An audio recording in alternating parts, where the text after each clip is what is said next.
Lille, capitale européenne de la culture. Au programme, le Festival 3000, la plus grande braderie de France, un musée comptant une des collections d'œuvres les plus importantes. Finalement, une ville qui semble être dotée d'un catalogue culturel assez riche.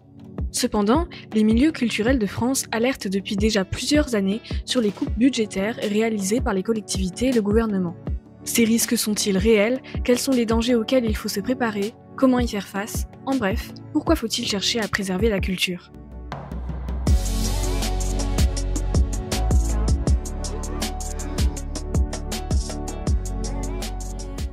Qu'est-ce que la culture? D'après l'UNESCO, il s'agit de l'ensemble des traits spirituels, matériels, intellectuels et affectifs qui caractérisent une société. Elle englobe les arts, le mode de vie, les droits de l'homme, les systèmes de valeurs, les traditions et les croyances. Sa définition a néanmoins changé dans le temps et aujourd'hui on utilise surtout ce terme pour englober les services culturels et artistiques proposés dans une région ou un pays. Pour faire simple, visiter un musée, aller à un concert ou voir un film au cinéma, ce sont des exemples d'offres culturelles. La culture est un domaine qui peut sembler à première vue souhaitable, mais pas forcément prioritaire dans une société. Après tout, il est peut-être préférable de veiller d'abord à la sécurité des citoyens, ou encore au bon fonctionnement de l'économie du pays. Mais il ne faut pas tomber dans cette illusion. La culture a une place de premier choix. Contrairement à ce que l'on pourrait imaginer, il n'est pas juste question de divertir la population, mais de l'éclairer. Le droit à la culture est un fondement de la démocratie. Il est mentionné dans plusieurs textes juridiques, tels que le préambule de la Constitution de 1946 ou le Pacte des Nations Unies de 1996. Mais pourquoi lui donner tant d'importance? Car la culture, c'est elle qui permet de développer les esprits, la créativité, les connaissances, le sentiment d'appartenance. Et elle fait vivre la plus primordiale des valeurs, la liberté. La liberté de se réunir, ou encore, et surtout, la liberté d'expression. En effet, cette dernière ne passe pas que par les discours, mais aussi par les œuvres artistiques, que ce soit les livres, les films, les musiques. On s'exprime grâce à l'art. Dans les régimes dictatoriaux, c'est d'ailleurs un des premiers domaines attaqués. Chasse aux artistes, censure d'œuvres et usage de propagande, il existe divers moyens de faire taire les opinions ou de vouloir en transmettre une seule propre au régime en mettant au pas la culture.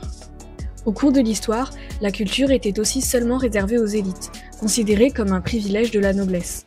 De nos jours, on retrouve encore certaines inégalités malgré la politique de démocratisation culturelle. Dans plusieurs enquêtes de l'INSEE et de l'Observatoire des inégalités, on observe que ce sont les classes sociales les plus élevées qui pratiquent le plus souvent des activités culturelles, par exemple les cadres.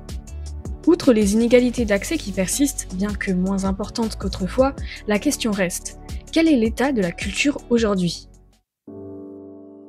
On nous annonce 50% de spectacles qui ne se feront pas l'année prochaine.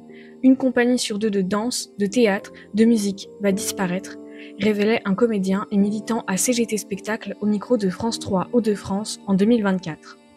L'année d'après, c'est l'Observatoire des politiques culturelles qui lançait de nouveau l'alerte avec la publication d'une carte crise répertoriant les organismes culturels de France ayant subi une baisse de subventions. Dans la commune d'Hénin-Beaumont, dans le Nord, on parle d'une diminution de 300 000 € et d'une rupture de bail qui a forcé l'association L'Escapade à quitter ses locaux. Si d'ici 2026, il n'y a pas d'amélioration des aides, ou du moins annulation des baisses, pour les services culturels, la CGT Culture alarme. Licenciements massifs, disparition d'associations, fermeture de lieux, annulation de projets et grand danger pour l'éducation populaire qui passe notamment par la pratique culturelle. Mais alors, comment peut-on sauver la culture ?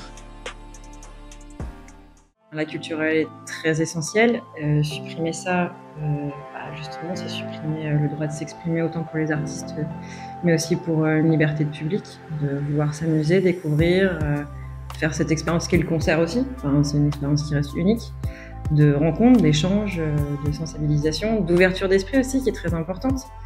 On est quand même en France, un pays où l'ouverture d'esprit, elle prime, et c'est ce qui est beaucoup défendu dans les arts. La sensibilisation à beaucoup de choses, la parité homme-femme, l'écologie, les violences sexistes et sexuelles aussi, les risques en milieu festif. Enfin, ça englobe beaucoup de choses, le bénévolat aussi. Ce qui serait chouette, par exemple, de la part de la ville, c'est pas juste distribuer une enveloppe, mais vraiment davantage s'investir. Déjà, juste se déplacer pour aller découvrir les événements culturels qui se passent dans sa ville, je trouve que c'est déjà un grand pas. On sait qu'on fait un métier de plus en plus compliqué parce qu'il faut toujours aller tirer les publics, il faut toujours aller tirer les politiciens. quitte à la sueur de notre énergie, mais on parvient aussi à aller chercher des nouveaux partenariats, des nouvelles associations qui veulent bosser avec nous aussi. Heureusement pour nous aussi, il y a une politique qui se renouvelle aussi sur Roubaix, donc du coup c'est assez chouette aussi de pouvoir se présenter, et du coup ces personnes sont davantage intéressées. Et donc du coup c'est ce qui permet aussi de continuer à avancer. Pour résumer, voici les solutions qui s'offrent aux institutions et aux citoyens pour préserver la culture. Hausse des subventions de la part des collectivités et de l'État, soutien des associations et organismes indépendants qui permettent une offre culturelle diversifiée et accompagnent les petits artistes, mettre en place des mesures pour faciliter l'accès à la culture, par exemple le pass culture, l'éducation musicale à l'école, des tarifs réduits pour une partie de la population, et mettre en avant la culture créée par Internet et qui se démocratise notamment sur les réseaux sociaux. Il existe par exemple le Google Art Project, une galerie d'art en réalité augmentée en libre accès sur Internet. Pour conclure, la culture correspond au fait de vivre ensemble et de partager nos visions du monde. Depuis toujours, elle évolue et arrive à se démocratiser de plus en plus. Mais lorsqu'elle rencontre des difficultés, il est important d'œuvrer ensemble pour la protéger. Ce n'est pas pour rien qu'elle a été érigée comme valeur démocratique au lendemain de la Seconde Guerre mondiale. La culture est ce qui définit notre histoire, notre liberté, notre humanité.